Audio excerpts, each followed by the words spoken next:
სალამი ოთარ დღეს ჩვენი სტუმარია ოთარ ზაქალაშვილი, რომელსაც მე აქამდე არ ვიცნობდი, ოფლაინში არ ვიცნობთ ერთმანეთს, ონლაინში გავიცანით ახლა. რამოდენიმე დღის წინ Facebook-მა ამომიგდო მისი პოსტი, რომელიც ძალიან მომეწონა.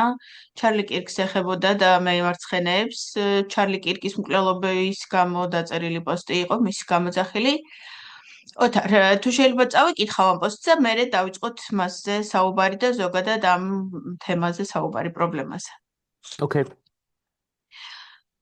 ვიღაც სულელები რომ იძახიან გიჟმა მოკლა ჩარლი კირკი და მემარცხენე ლიბერალები კონკრეტულად რა შუაში ვართო, აბა ბიჭოს თქვენ არ ზეიმობთ ამ მკვლელობას კოლექტიურად? ისეთი ხალხი ზეიმობს, რომლებიც იძახის რომ მემარცხენე არ არის და არასდროს არ ყოფილა და ამას რატომღაც არა, ანუ იმით ამართლებენ, რომ ვითომ უკრაინის წინააღმდეგი იყო. მე ერთ-ერთი ყველაზე დიდი ბალშიკი ვარ უკრაინის, ჩემ გამომწერმა ეს იცის და მიუხედავად იმისა, რომ სასწაული დიდი ბალშიკი ვარ, გულშემატკივარი ვარ უკრაინის, ჩარლი კირკის მკვლელობა არასდროს არანაირად არ პირიქით, ძალიან ტრაგიკული იყო ჩემთვის. სულ რომ მართლა ვიღაც ერთი გიჟის დაგეგმილი და შესრულებული ყოფილიყო, ბოლომდე შეიზილეთ, ზუსტადაც რომ კოლექტიურმა მემარცხენე ვოუქებმა. თუმცა ძალიან ბევრი რამ კიდევ გაირკვევა და თქვენ რომ სიკვდილის სატანისტური კულტი ხართ და გიხარიათ, მაგას ისიც დაემატება, რაც მართლა მოხდა. აბსოლუტურად ყველა არგუმენტი, რაც მკვლელის ირგვლივ დაწერეს და თქვენს მემარცხენე ბოროტმა ჩათლახებმა, არ გამართლდა. დაიწყეს იმით, რომ კონსერვატორი იყო, გამოდის თავისიან მომოკლაო, თითქოს რამე ლოგიკაში ჩდებოდა და ახლა იქამდე მიდის საქმე, რომ მკვლელი არა უბრალოდ მემარცხენე ვოუქი იყო, შეიძლება აღმოჩნდეს, რომ გეი იყო და ტრანსგენდერ პარტნიორთან ერთად ცხოვრობდა. დიახ, ნამდვილად ასეა. ტრანსგენდერი ყავდა შეყვარებული თუ რაც არის.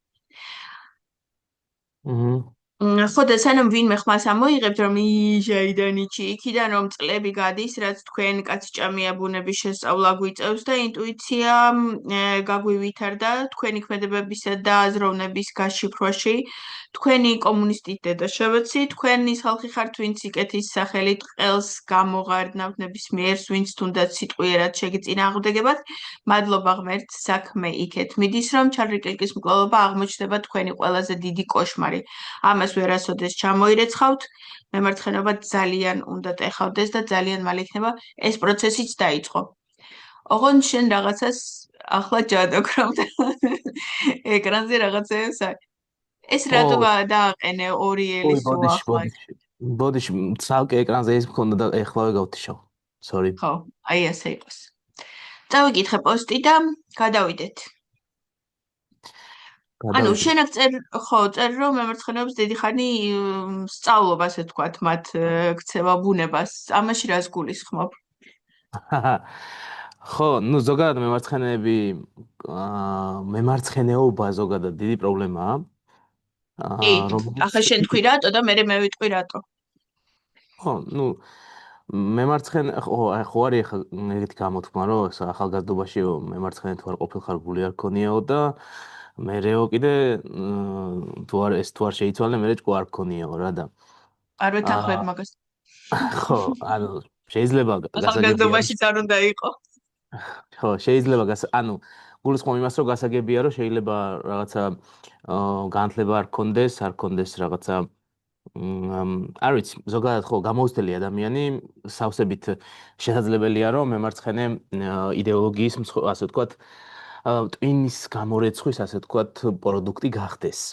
მაგრამ ტვინი არ ქონია იმას ნიშნავს, რომ რეალურად დააკვირდე სიტუაციას, რა ხდება და მემარცხენეობა ზოგადად ნიშნავს იმას, რომ ზოგადად ადამიანის ბუნებაზე თქვა უარი და მე ეს ყველაფერი ძალიან გვიშლის ხელს ყველაფერში. ანუ ჩვენ რო ახლა შევხედოთ, ну აი მემარცხენე მემარჯვენეობაზეც აღარ არის რა, აი შენ წეგან თქვი რომ ვიღაცები ამბობდნენ რომ ჩვენო არასოდეს ყოფილვართო მემარცხენეებიო, მაგრამ ესე ჩარლი კირკის სიკვდილი გავიხარდაო, ჯერ ეს რა ნათქვამია, მაგრამ ოკეი, კაი, ანუ მემარცხენეებს ის ახასიათებთ, რომ მათმა უმეტესობამ შეიძლება არც კი იცოდეს ვინ არის, არც კი იცოდეს რომ მემარცხენეა.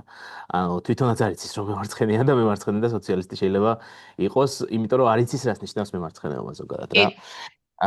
შესაბამისად ეს ამბავი ძალიან ისეთია ხო, ცხოვრებისეულად ეხა რო ცხოვრობ ამ ქვეყანაში იქნება თუ ნებისმიერ ქვეყანაში ეს იქნება ევროპაში იქნება თუ ამერიკაში იქნება ხედავ მემარცხენეობის შედეგებს ყოველწლიურად და ყოველწლიურად ეს შენ აბსოლუტურად ყველანაირად გეხება ვიღაცები რო იძახიან ამერიკაში რა ხდება ჩვენ რა შუაში ვართ თუ როგორ არ ვართ შუაში ანუ იქიდან ვაკოპირებთ ყველაფერს ანუ სადღაცა მაგალითად სოციალისტური ევროპულ ქვეყანაში თუ მიიღეს რაღაცა კანონები მე აგერ ჩვენი კოცები ადგებიან და იტყვიან რომ აი ევროპაში ესეა და გადმოიტანენ იმ კანონებს.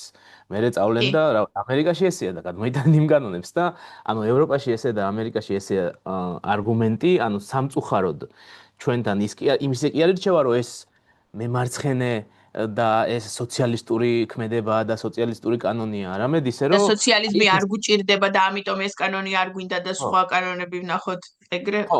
ჯერ ერთი კანონები ზოგადად რა ვიცი, კი არ გადმოვაკოპიროთ ჩვენ თვითონ მოვირგოთ ისე როგორც გაგუჭირდება, ხო? შევქმნათ, კი, მათზე უკეთესების შექმნა შეგვიძლია. ნამდვილად.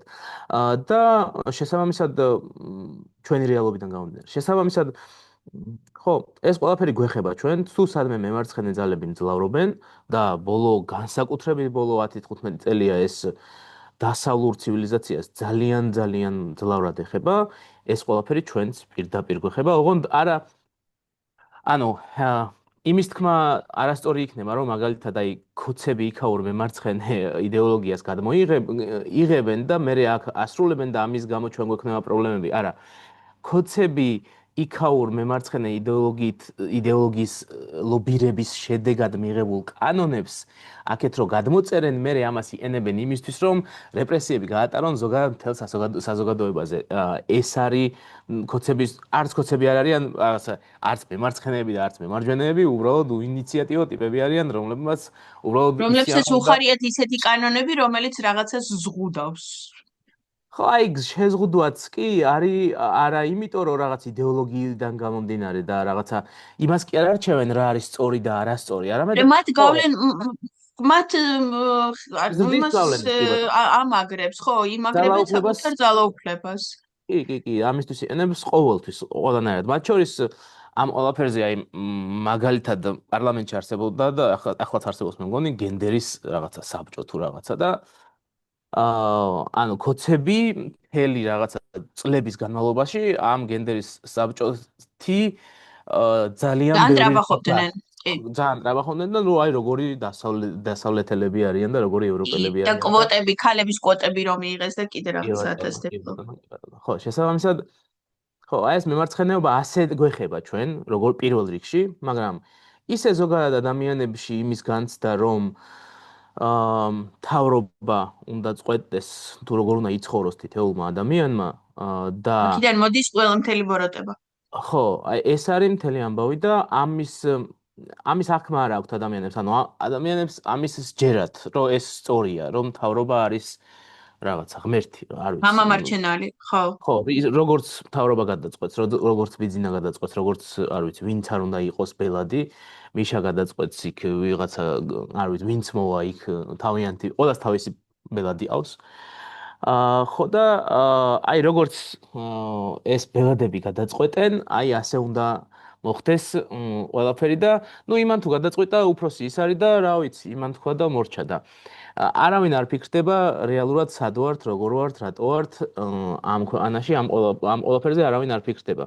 უბრალოდ ეს საუბარი, არ ვიცი, ანუ ეს ძალიან შორს წაგვიყვანს ჩვენ ახლა მე გირჩელი ვარ და გირჩის იმით სულ ამას ვლაპარაკობთ და ჩვენი ლაივები სულ ამაზეა. გირჩის არხზე და ისე ზოგადად ხო, თლად ჩარლი კირკის თემას არ ეხება ეს ყველაფერი, მაგრამ ხო არ ვიცი რამდენად კარგად უყურე შენ შეკითხვას, მაგრამ ჩამეკითხე და ზოგადად, ანუ ახლა ჩემ წარმოდგენით რატო აბოროტება ზოგადად მემარცხენეობა ჯერ სანამ იქამდე მივა ადამიანი რომ უნდა გაიაზროს სახელმწიფო წყვეტდეს თუ არ წყვეტდეს ვიღაცა ჩემი ეგრეთ წოდებული მე მიშისტი ვარ, მაგრამ მიშა ბელადი არ არის. და მე ბელადომანი არა ვარ, მიუხედავად იმისა, რომ მიშისტი ვარ, ანუ სანამ აქამდე მიხვალ რაღაც წლებმა უნდა გაიაროს და მანამდე მემარცხენე ხდები, იმიტომ რომ ხარ მეცმინდა ადამიანი. პატარა ბავშვებს ვასწავლი ხოლმე, 1, 5, 6 ბავშვი თუ ერთად არის, ყოველთვის აღმოჩნდება ბავშვი, რომელმაც სხვისი რაღაცა დაინახა და მეც მინდაო თქვა და უნდა რომ გაიმეოროს. ერთის მხრივ ვითომე სოციალიზაციისთვის რაღაცა მომენტში კარგია, მაგრამ მეორეს მხრივ, ანუ მეც მინდა ადამიანები ქმნიან მემარცხენეობას ზოგადად. რომ შენი შრომით ვერ აღწევ, შენი ჯაფით, შენი პასუხისგებლობით, შენი მონდომებით, შენი ტვინით და მოგწონს იმას როგორი აქვს და ახლა რადგან იმის მოგწონს და შენით ვერ აღწევ, უნდა მიხვიდე, შეზღუდო, წაართვა, აიძულო, რომ გაგიყოს, გაგინაწილოს, გარჩინოს, გაჭამოს, იმიტომ რომ შენ ხარ საწყალი დაჩაგრული და შენით არ შეგიძლია. არ შეგიძლია, მაგრამ ხედავ რომ მე მაქვს და გინდა. აი ეს არის ჩემთვის. შესაბამისად ასეთი ადამიანები ხელს უწყობენ სახელმწიფოს გაძლიერებას, იმიტომ რომ სახელმწიფო სინამდვილეში რა არის, ანუ მთავრობა რა არის? მთავრობა არის თოფიანი ადამიანების რომელიც შენ თუ ვერ ხო ვერ წამართვა, იმას გამოაგზავნი ჩემთან, იმის თოფით მოხვალ და ორი ერთად წამართვა. ხო, ახლა შენ მეზობელს ხო არ წაართმევ, ესე ტეხავს ხო, მიხვიდა შენ მეზობელს წაართვა, ამიტომ ლობირებ ისეთ კანონებს, რომელიც შენ მეზობლებს მთავრობის ხელით წაართმევენ და შენთან მოიტანენ. აი ეს არის რა. და ეს არის ამასთან ხელს უწყობს ყველა მთავრობა, იმიტომ რომ რა თქმა უნდა აწყობს მთავრობას, ახლა შენ ნებისმიერ შემთხვევაში მოგატყუებს, ნებისმიერ შემთხვევაში მოგისყიდის. სოციალისტობა იმიტომ არის სისულელე საერთოდ, რომ ნებისმიერ შემთხვევაში შენ რო უწყობ მთავრობის გაძლიერებას ხელს, სულთა რიგითი პოლიტიკურად სოციალისტი, ასე ვთქვათ, ამომრჩევლისთვის ეს რა არის? ანუ ეს ნიშნავს, რომ ძალიან, ანუ ისეთ ქვეყანაში უნდა იცხოვრო, სადაც მთავრობა რასაც გადმოგიგდებს, იმაზე ცხოვრობ და მეტი არ არის და შენ იმისთვის იბრძვი, რომ მთავრობამ რაც შეიძლება მეტი გადმოგიგდოს და მთავრობამ რაც შეიძლება მეტი გადმოგიგდოს, მაშინ იმ რაც ყველაზე მშრომელ ადამიანებს და ყველაზე მეტ დოლარს ვინც ქმნიან სინამდვილეში, იმათ რაც შეიძლება მეტი უნდა წაართვას. რომ შენ გადმოგიგდოს, ანუ ისინიც უნდა გაღარიბდნენ, არა მხოლოდ იმიტომ გაღარიბდნენ, რომ იმათ წაართვა მთავრობამ, არამედ იმიტომაც, რომ მათ мотиваცია უქრებათ, რომ ეს საერთოდ ბიზნესი აკეთონ იმ ხალხს, ვისაც ამის შნო აქვს, ბიზნესი იქნება თუ ზოგადად ღირებულება ნებისმიერი შექმნან. და შესაბამისად გამოდის უკვე სიტუაცია, რომ შენ იმის გამო, რომ ვიღაცის შეგშურდა, და თოფიანი კაცები დააყენა იმას თავზე მთავრობის სახით, სინამდვილეში მთავრობამ ის მაგრად გაძარცვა, შენ აქედან რაღაც გადმოგიგდო და დანარჩენი თვითონ დაიტოვა. და ხო, აი შურის შედეგად გაღარიბებული ვიღებთ შურის შედეგად გაღარიბებულ ყველას აბსოლუტურად. შენც ღარიბი ხარ, ისიც ღარიბი, ყველა ღარიბია, იმიტომ ვართ ღარიბი ქვეყანა მე რა. ხო, მე თუ ვერ გამდიდრდი, მირჩევნია ვიღაცაები ჩემსავით გაღარიბდნენ, ვიდრე მე ღარიბი ვიყო და მდიდრებს უყურო. ეგ გამოდის, არ ვიცი გულში რამდენად ამას ფიქრობენ, ზოგი ალბათ ამასაც ფიქრობს. ამას ანუ ვერ აანალიზებენ, ასე ღრმად ვერ ჩადიან ალბათ და არ რეფლექსირებენ. იმედია ეს რომ გააცნობიერონ რომ ეს ჭირთ, იმედია იტყვიან რომ ღმერთო ეს რა საშინელება მჭირს თურმე და როგორი არასწორი ვარ. იმედი მაქვს რომ ასეა საქმე. უბრალოდ არ მიდიან იმ სიღრმეებში და ეს თავიანთი რაღაცა სახელმწიფომ ეს უნდა გააკეთოს, ის უნდა გააკეთოს, რაღაცა სწორი მიაჩნიათ. მე ამის არ მაქვს. შენ მას იმედიც გაქვს, მე მაგის იმედიც არ მაქვს სამწუხაროდ. არა. ხო და ნახე ახლა იმედი ხო აი ის ვინც მოკლეს ახლა ხო ზუსტად იმიტომ მოკლეს რომ ეს გამოსდიოდა. ანუ აი ასეთ გადაფსიხებულ ადამიანებს 1-2 ისეთ რაღაცა სიტყვას ეტყოდა რომ პირდაპირ მისი სიტყვის მერე მაგაფუდი მომეციო ეუბნებოდნენ. ბევრი მინახავს ესეთი სტუდენტებში რომ იყო შეკრებილი და საარჩევნო დრო ძალიან ბევრს რო გადააფიქრებინა და ტრამპი აარჩევინა. აი თუ რაღაცა 5 წუთში 10 წუთში მე ვოცნებობ რომ ესეთი დებატების შემეძლოს და ესე მიშისტებად რო ხდიდე ადამიანებს. მაგრამ არა მგზავრის უნარი. გამოსავალი რა არის ამაში? გამოსავალი ის არის რომ ანუ ანუ ყოველთვის იმაზე უნდა ვილოცოთ, რომ ვიღაცას რომ ავირჩევთ, შემდეგი პრეზიდენტი ღორი არ აღმოჩნდეს და გაგვიმართლოს და რაღაცა წესიერების ვიმებში იყოს ჩარჩოებში. ან უნდა შევქმნათ შესაბამისი კონსტიტუცია ერთხელ და სამუდამოდ, მივიღოთ კონსტიტუცია, რომელიც უბრალოდ ისე შეზღუდავს ყველა ვისაც ამოვირჩევთ ოდესმე, რომ ის ვერაფერს ვერ იზამს იმას, რანუ ბოროტად რო ვერ გამოიყენებს თავის თანამდებობას თუ რაზედაც ავირჩევ და სადაც დავნიშნავთ მაგას. ანუ გამოსავალი პირველ რიგში კონსტიტუცია. ხო, ნახე კონსტიტუცია და ზოგადად კონსტიტუცია იქნება ეს თუ კანონები იქნება თუ რაც არ უნდა იყოს. Ну, კონსტიტუცია რო შესაძლებელია და თანამედროვე თავისუფალი საქართველოსთვის ახალი კონსტიტუცია უჭირდება ნამდვილად, ეს გასაგებია, მაგრამ კონსტიტუცია არის როგორი რაღაც, იცი რომ კონსტიტუცია შეიძლება იყოს გვერდითი ეფექტი იმ ცვლილებებისა, რომელიც პოლიტიკური ნებით გამოვლინდება იმ პოლიტიკური ძალის მხრიდან, რომელიც თქვად იდეაში, თქვად ჩაანაცვლებს კოცებს, ოღონდ ჩაანაცვლებს არა ასე ვთქვათ, იგივე ასე ვთქვათ, დაპირებებით და იგივე რაღაცით, რასაც ეხა ჩვენი ოპოზიცია რაც აკეთებს, იმ გულისხმობ იმას, რომ არ გეუბნება სინამდვილეში ოპოზიცია არ გეუბნება სინამდვილეში, რომ რა უნდათ, არ გეუბნება როგორი იქნება მომავალი კონსტიტუცია, არ გეუბნება რა იქნება საერთოდ მომავალში. ეს ნიშნავს იმას, რომ ოპოზიციაში უმეტესობა მაინც რეალურად იქითკენ იღურება, რომ უბრალოდ კოცები უნდათ რომ ჩაანაცვლონ. თვითონ უნდა იყვნენ თოფიანი კაცები რა. თვითონ უნდათ იყვნენ ძალაუფლებაში მყოფი ხალხი. და თუ ეს ესე შენარჩუნდა, ანუ ოპოზიციის მხრიდანაც იგივე ძალები დარჩა. ამ შემთხვევაში და იგივე мотиваცია და იგივე სურვილები. ამ შემთხვევაში აზრი არ აქვს არც კონსტიტუციის შეცვლას. არაფერს აზრი არ აქვს საერთოდ რა. არა, კონსტიტუციის შეცვლას თუ იმას თუ მივაღწიეთ, რომ შევაცვლევინეთ კონსტიტუცია, აზრი არ აქვს, ამაზე ვერ იტყვი. ანუ კონსტიტუცია მუშაობს მერე, ქაღალდი კი არ იქნება. არა, ეხლა ხო არის ქაღალდი. მაშინ ეხლა ქაღალდი იმიტომ არის, რომ კოცები ყავს და ანუ რუსი მთავრობაა და შემდეგ ხო და მაგას ვიძახი, რომ სინამდვილეში არა რუსი მთავრობების გამოცდილება გვაქვს და ისეთი მთავრობების, რომლებიც შენ მესმის შენი პოლიტიკური აფილაცია, მაგრამ ჩემი გადმოსახედიდან ესე არ არის. ანუ ჩემი გადმოსახედიდან მიშაც არანაკლებ რუსულ საქმეს აკეთებდა. ჩემი გადმოსახედიდან ყველა ის საქმე, ანუ რუსული საქმე რა არის, მე სხვანაირად მესმის და შენ და ზოგადად ოპოზიციაში მყოფ ხალხს სხვანაირად ესმის.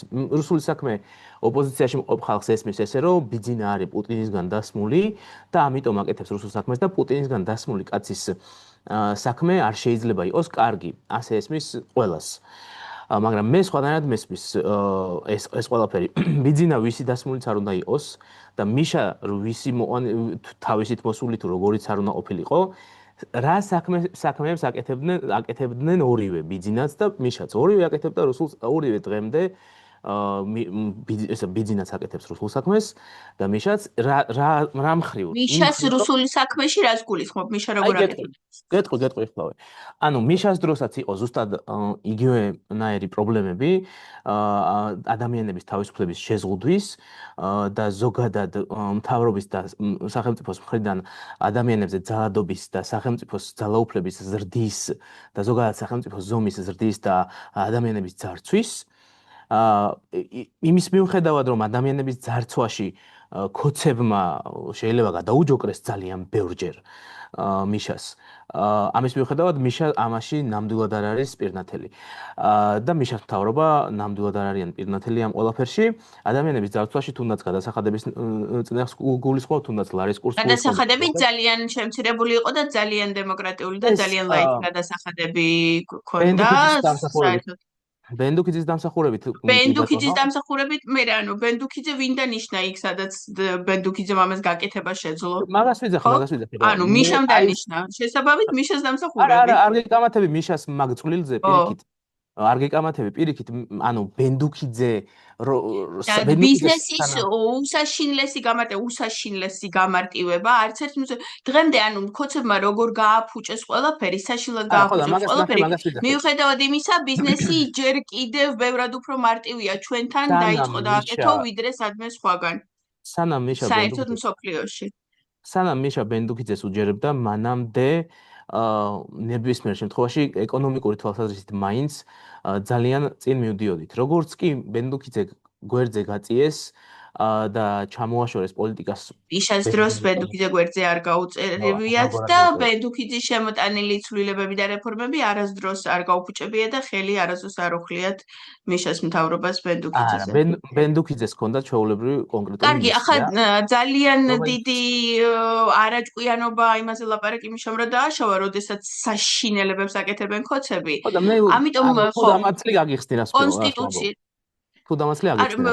გავიგე რასაც ამბობ ეს არ არის ჩემი სიახლე. ხონდ მოსაწყენია ერთი და იგივეს მოსმენა 13 წელი.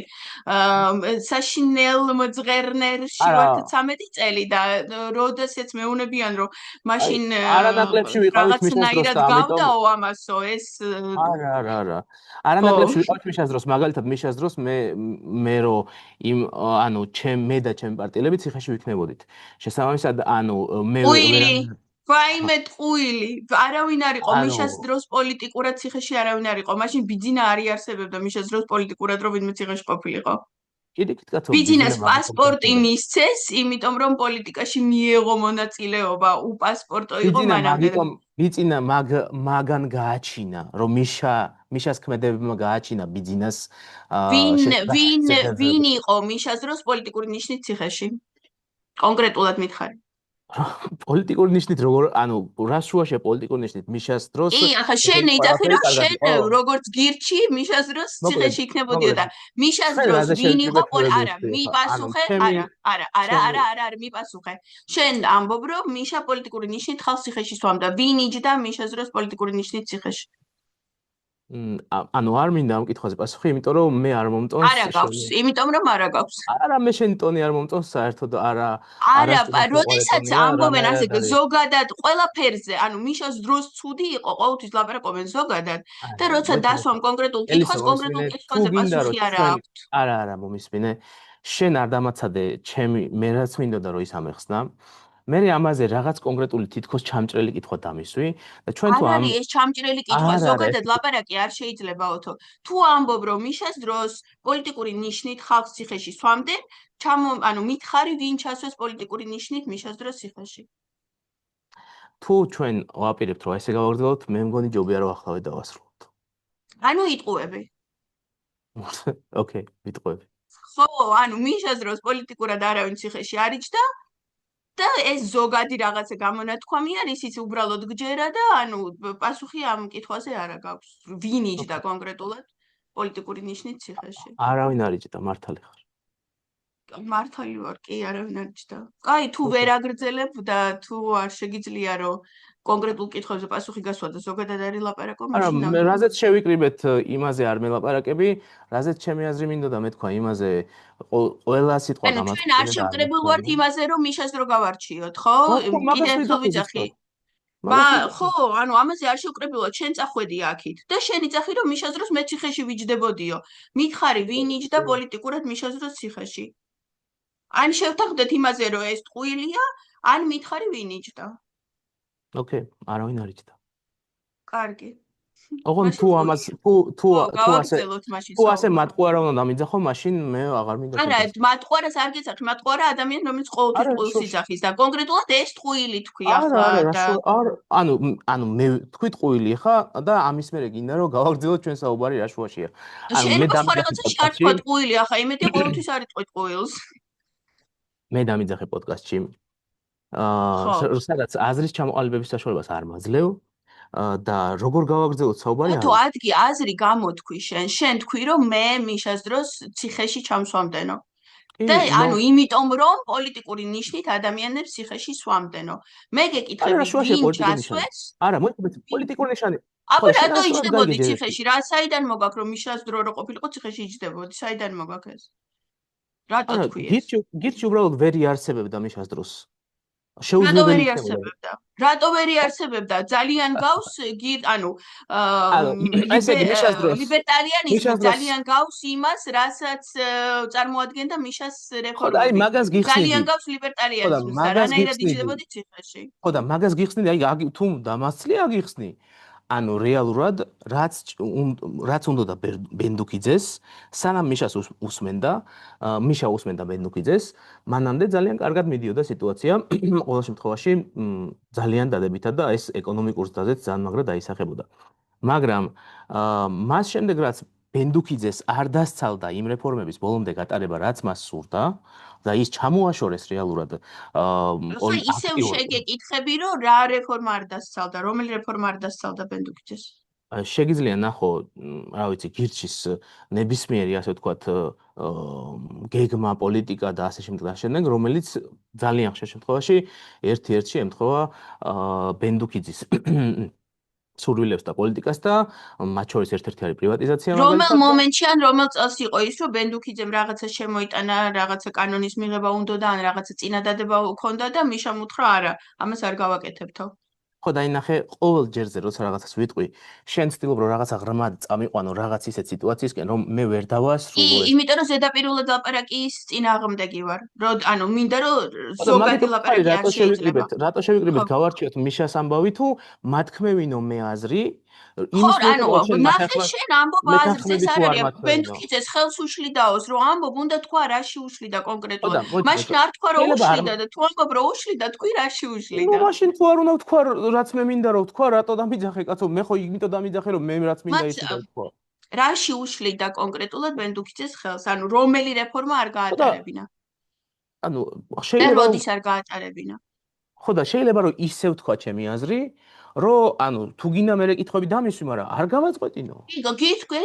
არ პირდაპირ კაი, მე როდის? რა ხელაპარაკობ ამაზე და მე რატო უნდა მოვუბრუნდე? ჩემი აზრი რომ დავასრულო, ანუ არ დავასრულო ჩემი აზრი? კარგი, დაასრულე, მაგრამ მზად იყავი რომ როდესაც დაასრულებ ისევ ამ კითხვას დავსვამ. ხო და აი ჩვენ დავიწყეთ საუბარი იმაზე, რომ რატომ არის მიშაც და ბიძინაც ორივე რატომ აკეთებს რუსულ საქმეს? ორივე რატომ აკეთებს რუსულ საქმეს? ამაზე დავიწყეთ საუბარი და მე გიხსნიდი ჩემ გადმოსახედს აქედან გამომდინარე, რომ გადმოსახედი უნდა დაასაბუთო. ანუ მე ასე მგონიათი ლაპარაკი არ შეგვიძლია. აი, დაგემშვიდობები, კარგად იყო. კარგი. აი ესაა ყველა მიშას წინააღმდეგი, ვინც არის ვერაფერს ვერ ასაბუთებს. მე მესმის რომ ძალიან გიყვარს მიშა, უბრალოდ აზრი არა, უარგუმენტოები ხართ და რა გიყოთ ახლა? არ არის